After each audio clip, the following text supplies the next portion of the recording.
আলাইহিস সালাতু ওয়াস সালামের একটা পাখির নাম ছিল হুদহুদ পাখি।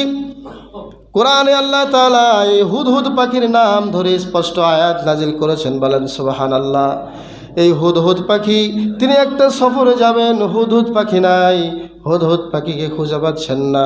সুলাইমান আলাইহিস সালাতু ওয়াস সালাম কোনো এলাকায় ভিজিটে গেলে এই হুদহুদ পাখিকে সাথে নিয়ে যাইতেন, আর যেখানেই পানির পিপাসা লাগতো ওই হুদহুদ পাখি বলে দিত কোথায় পানি আছে, বলেন সুবহানাল্লাহ।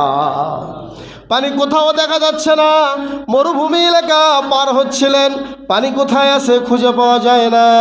হুদহুদ পাখি ভূগর্ভের অতল গহ্বরে কোথায় পানি আছে, কোথায় একটু মাটি খুঁড়লেই পানি পাওয়া যাবে, একটু গর্ত খুললেই পানি পাওয়া যাবে, হুদহুদ পাখি আকাশে উড়াল দিত, উড়াল দিয়ে ওখান থেকেই কিচিরমিচির করে দেখতে পারত কোথায় পানি আছে, কোথায় গর্ত করলে পানি পাওয়া যাবে, বলেন সুবহানাল্লাহ। সুলাইমান নবীকে বলতো, সুলাইমান এই জায়গায় একটু গর্ত করুন, পানি পেয়ে যাবেন। এরকম বহু ঘটনা ঘটেছে তার জীবনে। হুদহুদ পাখি যেখানেই গর্ত করতে বলেছে সেখানে গর্ত করার সাথে সাথেই পানি পাওয়া যেত। সুবহানাল্লাহ।